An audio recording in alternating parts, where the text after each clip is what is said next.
Mga kaganapan sa huling araw. Kabanata 11, mga panlilinlang sa huling araw ni Satanas. Sa ilalim ng damit ng Kristyanismo. Papalapit na tayo sa katapusan ng kasaysayan ng mundong ito, at si Satanas ay kumikilos ng hindi kailanman bago. Siya ay nagsusumikap na kumilos bilang direktor ng mundong Kristiyano. Sa isang intensity na kahangahangang siya ay gumagawa ng kanyang mga kasinungalingan na kababalaghan. Si Satanas ay inilalarawan bilang naglalakad na parang liyong umuungal, na naghahanap ng masisilan niya. Nais niyang yakapin ang buong mundo sa kanyang confederacy. Itinatago ang kanyang deformity sa ilalim ng pananamit ng Kristyanismo, ipinapalagay niya ang mga katangian ng isang Kristiyano, at inaangkin na siya mismo si Kristo. Ang salita ng Diyos ay nagpapahayag na kapag ito ay nababagay sa layunin ng kaaway, sa pamamagitan ng kanyang mga ahensya ay magpapakita siya ng napakalaking kapangyarihan sa ilalim ng pagkukunwari ng Kristyanismo na, kung maaari, kanilang ililigaw ang mismong mga hinirang, habang ang mga espiritu ay magpapahayag ng pananampalataya sa Biblia at magpapakita ng paggalang sa mga institusyon ng simbahan, ang kanilang gawain ay tatanggapin bilang isang pagpapakita ng banal na kapangyarihan. Ang pinakamatibay na baluarte ng bisyo sa ating mundo ay hindi ang makasalaan ng buhay ng inabandonang makasalanan o ng hinamak na itinapon, ito ay ang buhay na sa kabilang banda ay mukhang banal, marangal, ngunit kung saan ang isang kasalanan ay pinalalakas, ang isang bisyo ay pinasyahan. Ang henyo, talento, pakikiramay, maging ang mapagbigay at mabait na mga gawa, ay maaaring maging mga panlilinlang ni Satanas upang akitin ang mga kaluluwa sa ibabaw ng bangin ng pagkawasak. Kahit sa Adventist Church, mas marami tayong dapat katakutan mula sa loob kaysa sa labas. Ang mga hadlang sa lakas at tagumpay ay mas malaki sa simbahan mismo kaysa sa mundo. Ang mga hindi mananampalataya ay may karapatang umasa na yaong mga nag-aangking sumusunod sa mga utos ng Diyos at sa pananampalataya kay Jesus, ay gagawa ng higit pa kaysa sa alinmang uri upang itaguyod at parangalan, sa pamamagitan ng kanilang patuloy na buhay, sa pamamagitan ng kanilang makadiyos na halimbawa at kanilang aktibong impluensya, ang sanhi na kanilang kinakatawan. Ngunit gaano kadalas pinatunayan ng mga nag-aangking tagapagtaguyod ng katotohanan ang pinakamalaking hadlang sa pagsulong nito. Ang kawalan ng pananampalataya ay nagpakasawa, ang mga pag-aalinlangan na ipinahayag, ang kadiliman ay itinatangi, pinasisigla ang presensya ng masasamang anghel, at nagbukas ng daan para sa pagsasakatuparan ng mga pukana ni Satanas. Ang mga nagsisinungaling na espiritu ay sumasalungat sa kasulatan. Ang mga banal ay dapat magkaroon ng masusing pag-unawa sa kasalukuyang katotohanan, na obligado silang panatilihin mula sa kasulatan. Dapat nilang maunawaan ang kalagayan ng mga patay, sapagkat ang mga espiritu ng mga dyablo ay lilito pa sa kanila, na nagsasabing sila ay minamahal na mga kaibigan at kamag-anak, na magsasabi sa kanila na ang Sabbath ay binago, gayon din ang iba pang mga doktrinang hindi ayon sa kasulatan. Ang mga apostol, bilang personahe ng mga sinungaling na espiritong ito, ay ginawang sumalungat sa kanilang isinulat sa dikta ng banal na espiritu noong nasa lupa. Itinatanggi nila ang banal na pinagmulan ng Biblia. Sa pamamagitan ng dalawang malalaking kamalian, ang kawalang kamatayan ng kaluluwa at ang sagradong linggo, dadalhin ni Satanas ang mga tao sa ilalim ng kanyang mga panlilinlang. Habang ang una ay naglalagay ng pundasyon ng espiritismo, ang huli ay lumilikha ng isang bigkis ng pakikiramay sa Roma. Ang mga tao ay babangon na nagpapanggap na si Kristo mismo, at aangkin ang titulo at pagsamba na pagmamay-ari ng manunubos ng mundo. Magsasagawa sila ng mga kahangahangang himala ng pagpapagaling, at magsasabing may mga paghahayag mula sa langit na sumasalungat sa patuto ng mga banal na kasulatan. Ngunit ang mga tao ng Diyos ay hindi maliligaw. Ang mga turo ng huwad na Kristong ito ay hindi naaayon sa kasulatan. Ang kanyang pagpapala ay binibigkas sa mga sumasamba sa halimaw at sa kanyang larawan, ang mismong uri kung saan ipinapahayag ng Biblia na ang walang halong puot ng Diyos ay ibubuhos. Mga maling-muling pagkabuhay. Nakita ko na ang Diyos ay may mga tapat na anak sa mga nagngangalang Adventist at sa mga bumagsak na simbahan, at bago ibuhos ang mga salot, ang mga ministro at mga tao ay tatawagan mula sa mga simbahang ito at malugod na tatanggapin ang katotohanan. Alam ito ni Satanas, at bago ibigay ang malakas na sigaw ng ikatlong anghel, nagbangon siya ng pananibik sa mga relihiyosong katawan na ito, upang isipin ng mga tumanggi sa katotohanan na ang Diyos ay kasama nila. Bago ang huling pagdalaw ng mga paghatol ng Diyos sa lupa ay magkakaroon sa mga tao ng Panginoon ng gayong muling pagkabuhay ng sinaunang kabanalan na hindi pa nasaksihan mula noong panahon ng mga apostol. Ang kaaway ng mga kaluluwa ay nagnanais na hadlangan ang gawaing ito, at bago ang darating ang oras para sa naturang kilusan, sisikapin niyang pigilan ito sa pamamagitan ng pagpapakilala ng pekeng. Sa mga simbahang iyon na maaari niyang dalhin sa ilalim ng kanyang mapanlinlang na kapangyarihan, ipapakita niya na ang espesyal na pagpapala ng Diyos ay ibinuhos. May makikita kung ano ang inaakala na malaking relihiyosong interes. Mayroong emosyonal na kaguluhan, isang paghahalo ng totoo sa hindi totoo, na mahusay na iniangkop upang iliga. Gayunpaman walang kailangang diin. Sa liwanag ng salita ng Diyos hindi mahirap tukuyin ang kalikasan ng mga paggalaw na ito.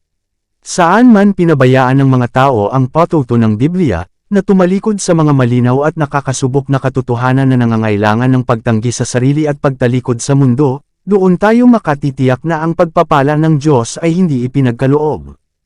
Ang musika ay ginawang silo. Ang mga bagay na inilarawan mo bilang nagaganap sa Indiana, ang mga komentong ito ay ginawa kaugnay ng kilusang, banal na laman, sa Indiana Camp Meeting noong 1900.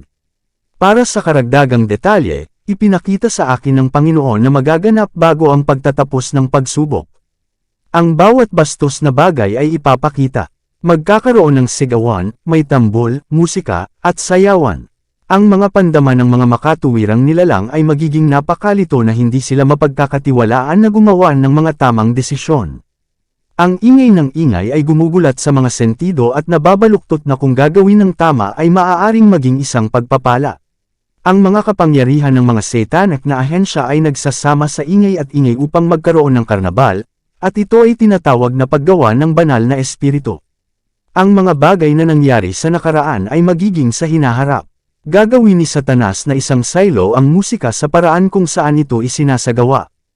Huwag nating bigyan ng lugar ang mga kakaibang ehersisyo, na talagang nag-aalis ng isip mula sa malalim na paggalaw ng banal na espiritu. Ang gawain ng Diyos ay palaging nailalarawan sa pamamagitan ng kalmado at dignidad. Maling pagsasalita sa mga wika. Ang panatisismo, maling pananibik, maling pagsasalita ng mga wika, at maingay na ehersisyo ay itinuturing na mga kaloob na inilagay ng Diyos sa simbahan. May mga naloko dito. Ang mga bunga ng lahat ng ito ay hindi naging mabuti. Makikilala ninyo sila sa kanilang mga bunga. Ang panatisismo at ingay ay itinuturing na mga espesyal na ebidensya ng pananampalataya. Ang ilan ay hindi nasisiyahan sa isang pagpupulong maliban kung mayroon silang isang malakas at masayang oras. Nagtatrabaho sila para dito at nakakakuha ng kaguluhan sa pakiramdam.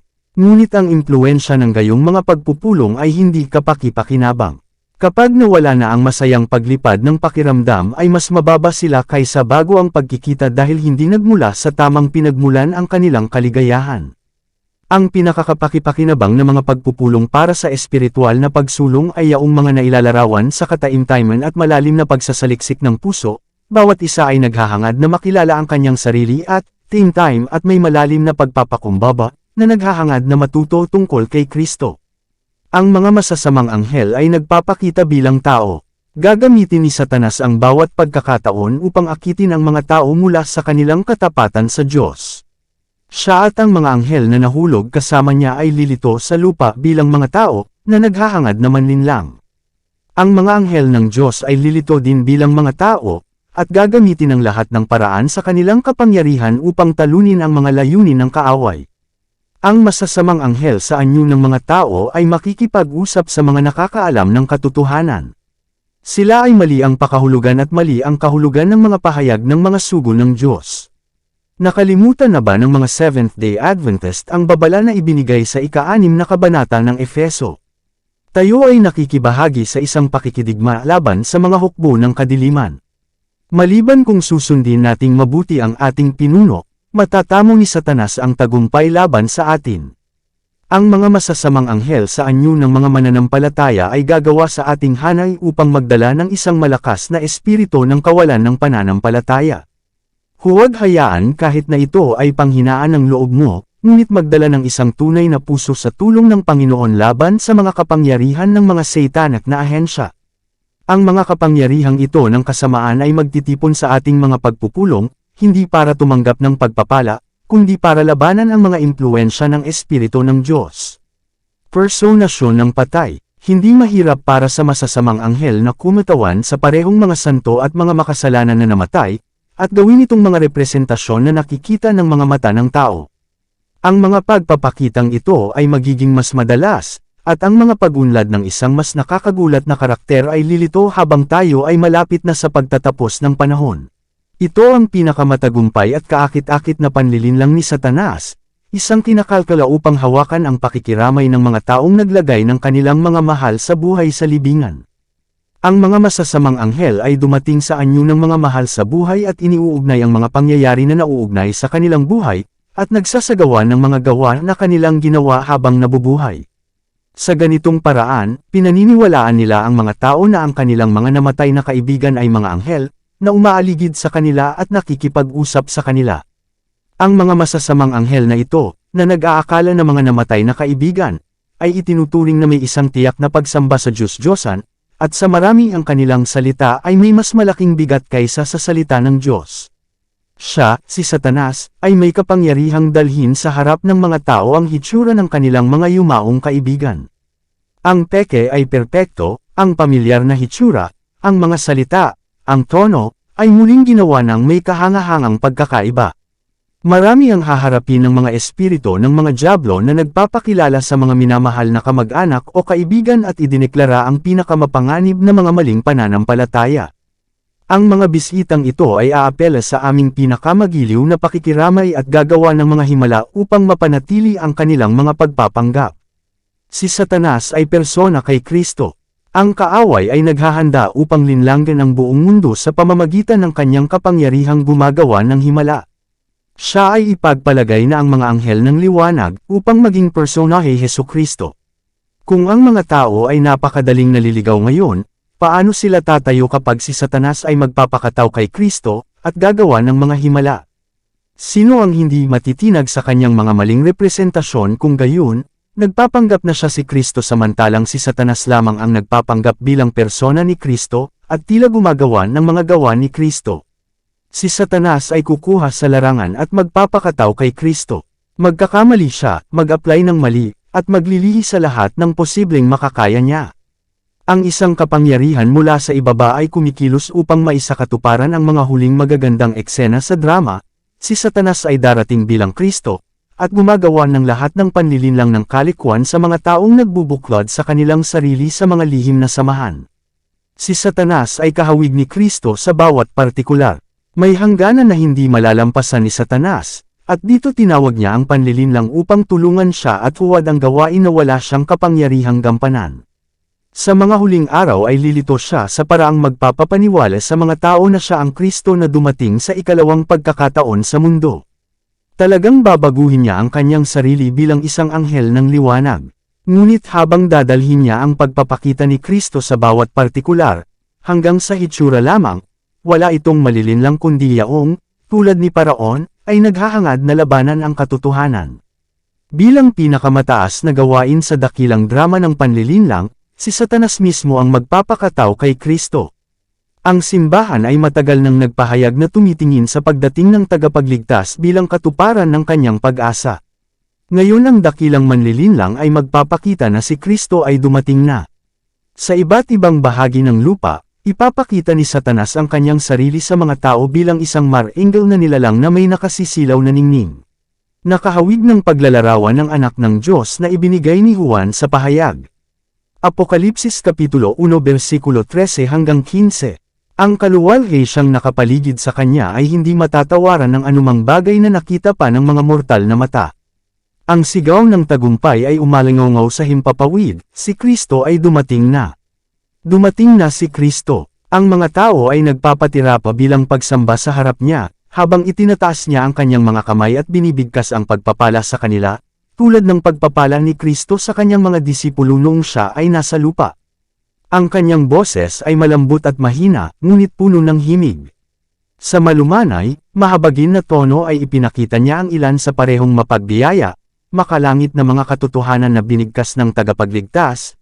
Pinagagaling niya ang mga sakit ng mga tao, at pagkatapos, sa kanyang inaakala na katangian ni Kristo, inaangkin niyang binago niya ang Sabat sa linggo, at inutusan ang lahat na ipangilan ang araw na kanyang pinagpala. Nagpapanggap si Satanas na sumasagot sa mga panalangin ng mga banal. Nakita ni Satanas na malapit na siyang matalo sa kanyang kaso. Hindi niya kayang magwala sa buong mundo. Gumagawa siya ng isang huling desperadong pagsisikap upang madaig ang mga tapat sa pamamagitan ng panlilinlang. Ginagawa niya ito sa pagpapakatao kay Kristo. Dinamitan niya ang kanyang sarili ng mga damit ng maharlika na tumpak na inilarawan sa pangitain ni Juan. May kapangyarihan siyang gawin ito. Siya ay magpapakita sa kanyang mga nalinlang na tagasunod, ang sanlibutang Kristiyano na hindi tumanggap ng pag-ibig sa katotohanan ngunit nasiyahan sa kalikwan, paglabag sa batas bilang si Kristo ay darating sa ikalawang pagkakataon. Ipinapahayag niya ang kanyang sarili na Kristo, at pinaniniwalaan siyang si Kristo, isang maganda, marilag na nilalang na nararamtan ng kamahalan at may malambot na tinig at magagandang salita, na may kaluwalhati siyang hindi matatawaran ng anumang bagay na nakita pa ng kanilang mortal na mga mata. Pagkatapos ang kanyang mga nalinlang na mga tagasunod ay nagsisigaw ng tagumpay, si Kristo ay dumating sa pangalawang pagkakataon. Si Kristo ay dumating na. Itinaas niya ang kanyang mga kamay gaya ng kanyang ginawa noong siya ay nasa lupa, at pinagpala tayo. Ang mga santo ay tumingin ng may pagkamangha. Malinlang din ba sila? Sasambahin ba nila si Satanas? Ang mga anghel ng Diyos ay tungkol sa kanila. Isang malinaw, matatag, musikal na boses ang maririnig, tumingin ka. May isang bagay sa harap ng mga nagdarasal, ang pangwakas at walang hanggang kaligtasan ng kanilang mga kaluluwa. Ang layuning ito ay palaging nasa harapan nila, na ang walang kamatayang buhay ay ipinangako sa mga magtitiis hanggang wakas. Oh, kung gaano maalab at maalab ang kanilang mga hangarin. Ang paghatol at kawalang hanggan ay nasa view. Ang kanilang mga mata sa pamamagitan ng pananampalataya ay nakatutok sa nagniningas na trono, kung saan tatayo ang mga nakasuot ng puti. Pinigilan sila nito mula sa pagpapatawad sa kasalanan. Isang pagsisikap pa, at pagkatapos ay ginamit ang huling kagamitan ni Satanas. Naririnig niya ang walang humpay na sigaw para sa pagdating ni Kristo, para iligtas sila ni Kristo. Ang huling diskarte na ito ay upang ilarawan si Kristo, at ipaisip sa kanila na ang kanilang mga panalangin ay sinasagot. Paano naiiba ang peke sa tunay? Hindi pinahihintulutan si Satanas na huwad ang paraan ng pagdating ni Kristo. Si Satanas ay darating bilang si Hesukristo, na gumagawa ng makapangyarihang mga himala, at ang mga tao ay magpapatira pa at sasamba sa kanya bilang si Jesu Kristo. Uutusan tayong sambahin ang nilalang na ito, naluluwalhatiin ng mundo bilang Kristo. Anong gagawin natin? Sabihin sa kanila na si Kristo ay nagbabala sa atin laban sa gayong kaaway, na pinakamasamang kaaway ng tao, gayunpaman, na nag-aangking Diyos, at kapag si Kristo ay magpakita ng kanyang pagpapakita, ito ay may kapangyarihan at dakilang kaluwalhatian, na sasamahan ng 10,000 ulit ng 10,000, mga anghel at libo-libo, at kapag siya ay dumating ay malalaman natin ang kanyang tinig. Si Satanas ay nagsusumikap na makamit ang lahat ng kalamangan. Nagbalat kayo bilang isang anghel ng liwanag, siya ay lalakad sa lupa bilang isang kahangahangang manggagawa. Sa magandang wika ay maglalahad siya ng matayog na damdamin, mabubuting salita ang kanyang sasabihin at mabubuting gawa ang gagawin. Si Kristo ay magiging personifikasyon. Ngunit sa isang punto ay magkakaroon ng isang kapansin-pansing pagkakaiba, ililihis ni Satanas ang mga tao mula sa batas ng Diyos. Sa kabila nito, napakahusay niyang gagawa ng huwad na katwiran na, kung maaari, ay linlangan niya ang mismong mga hinirang. Ang mga may koro ng ulo, pangulo, pinuno sa matataas na lugar, ay yuyuko sa kanyang mga huwad na teorya. Mga himala ang gagawin. Ang may sakit ay gagaling sa harap natin. Ang mga himala ay gagawin sa ating paningin. Handa ba tayo para sa pagsubok na naghihintay sa atin kapag ang mga kasinungalingang kababalaghan ni Satanas ay mas ganap na maipakita? Ang mga taong nasa ilalim ng impluwensya ng masasamang espiritu ay gagawa ng mga himala. Gagawin nila ang mga tao na may sakit sa pamamagitan ng pagdurugo sa kanila, at pagkatapos ay aalisin ang panglamlam, na humahantong sa iba na sabihin na ang mga may sakit ay mahimalang gumaling. Ang Satanas na ito ay paulit-ulit na ginawa. Ang mga kahangahangang eksena, kung saan malapit na mag-uugnay si Satanas, ay magaganap sa lalong madaling panahon. Ipinapahayag ng salita ng Diyos na si Satanas ay gagawa ng mga himala. Papasakitin niya ang mga tao, at pagkatapos ay biglang aalisin sa kanila ang kanyang kapangyarihang Satanas. Pagkatapos ay ituring silang gumaling. Ang mga gawaing ito ng maliwanag na pagpapagaling ay magdadala sa mga Seventh-day Adventist sa pagsubok. Magagawa ni Satanas, sa pamamagitan ng isang uri ng panlilinlang, ang mga kababalaghan na tila tunay na mga himala. Ito ang inaasahan niyang gumawa ng pagsubok na tanong sa mga Israelita sa panahon ng kanilang pagliligtas mula sa Ehipto. Apoy mula sa langit. Hindi tayo dapat magtiwala sa mga sinasabi ng mga tao. Maaaring sila, gaya ng kinakatawan ni Kristo, ay magpahayag na gumagawa ng mga himala sa pagpapagaling ng mga may sakit. Ito ba ay kahanga-hanga, kapag nasa likuran lamang nila ay nakatayo ang dakilang manlilinlang, ang manggagawa ng himala na magpapababa pa ng apoy mula sa langit sa paningin ng mga tao? Ang mga kasinungalingang kababalaghan ng dyablo ang kukuha sa mundo bilang bihag, at magpapababa siya ng apoy mula sa langit sa paningin ng mga tao. Siya ay gagawa ng mga himala, at ang kahangahangang kapangyarihang ito na gumagawa ng himala ay magwawalis sa buong mundo. Si Satanas ay papasok upang linlangin kung maaari ang mismong mga hinirang. Siya ay nag-aangkin na si Kristo, at siya ay papasok, na nagpapanggap na siya ang dakilang misyonerong medikal. Magpapababa siya ng apoy mula sa langit sa paningin ng mga tao upang patunayan na siya ay Diyos.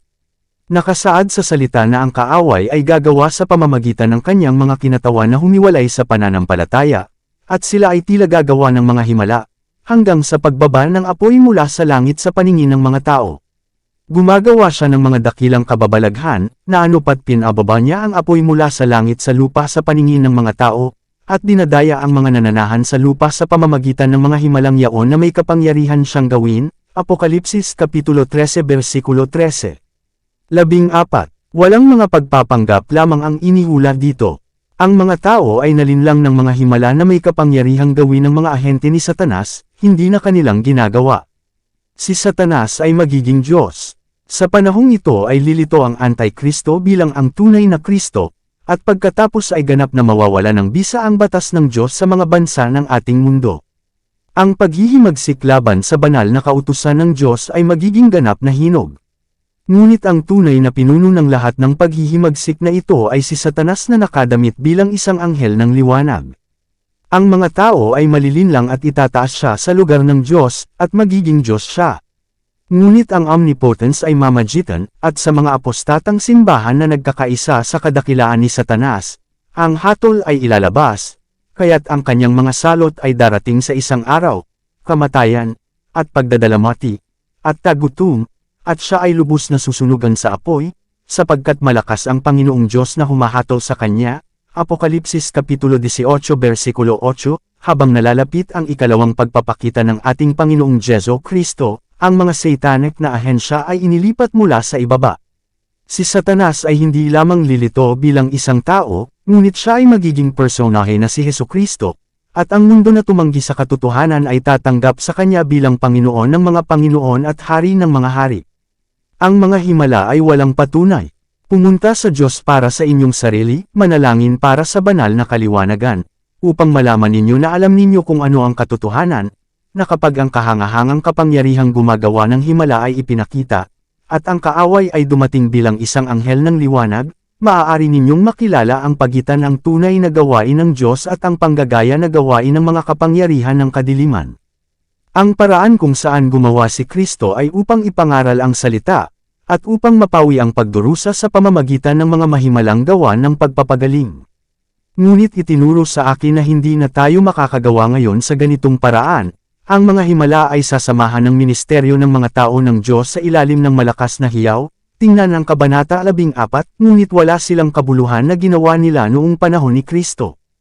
Ang paggawa ng mga himala ay hindi na magiging katibayan ng banal na pagsang-ayon, dahil gagamitin ni Satanas ang kanyang kapangyarihan sa pamamagitan ng paggawa ng mga himala. Ang mga lingkod ng Diyos sa ngayon ay hindi maaaring gumawa sa pamamagitan ng mga himala, dahil ang mga huwad na gawa ng pagpapagaling, na nagsasabing sila ay banal, ay gagawin. Ang mga himala ay hindi makapapalit sa Biblia. Kung ang mga taong sa pamamagitan ng mga pagpapagaling ay ginawa, dahil sa mga pagpapakitang ito, na ipagpaumanhin ang kanilang kapabayaan sa batas ng Diyos at magpatuloy sa pagsuway, bagamat sila ay may kapangyarihan sa anuman at lahat ng antas, hindi ito nangangahulugan na sila ay may dakilang kapangyarihan ng Diyos. Sa kabaligtaran, ito ang kapangyarihang gumagawa ng milagro ng dakilang manlilinlang. Ang Biblia ay hindi kailanman mapapalitan ng mga mahimalang pagpapakita.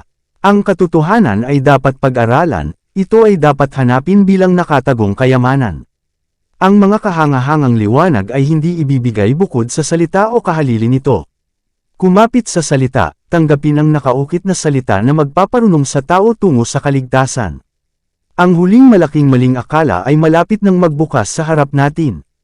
Ang Antikristo ay upang isagawa ang kanyang mga kahangahangang gawa sa ating paningin. Napakalapit ng huwad na kahawig ng totoo na imposibleng makilala ang mga ito maliban sa banal na kasulatan. Sa pamamagitan ng kanilang patuto ang bawat pahayag at bawat himala ay dapat masubak. Ang panlilinlang ay halos universal. Kailangan na ngayon ng masigasig, nagtatrabahong mga lalaki at babae na maghahangad ng kaligtasan ng mga kaluluwa, dahil si Satanas bilang isang makapangyarihang general ay humarap sa larangan, at sa huling nalalabing panahon na ito ay gumagawa siya sa lahat ng naiisip na paraan upang isara ang pinto laban sa liwanag na darating sana ang Diyos sa kanyang mga tao. Siya ay nagwawalis sa buong mundo sa kanyang hanay, at ang iilan na tapat sa mga kahilingan ng Diyos ay ang tanging makakalaban sa kanya, at maging ang mga ito ay sinisikap niyang mapagtagumpayan. Ang mga anyo ng mga patay ay lilito, sa pamamagitan ng tusong paraan ni Satanas, at marami ang makikipag-ugnay sa isa na umiibig at gumagawa ng kasinungalingan. Binabalaan ko ang ating mga tao na sa atin mismo ang ilan ay tatalikod sa pananampalataya at makikinig sa mga mapanlinlang na espiritu at mga doktrina ng mga dyablo, at sa pamamagitan nila ang katotohanan ay masasabing masama. Isang kamangha-manghang gawain ang magaganap. Ang mga ministro, abogado, doktor, na pinahintulutan ang mga kasinungalingang ito na madaig ang kanilang diwa ng pag-unawa, ay sila rin mismo ang mga manlilinlang, na kaysa ng nalinlang. Ang isang espiritual na pagkalasing ay aariin sila. Dito nagtatapos ang Kabanata 11. Para updated ka sa susunod na mga kabanata ay huwag kalimutang mag-subscribe sa ating channel Renilab TV, mag-like na at mag-share sa ating mga video. Maraming salamat po.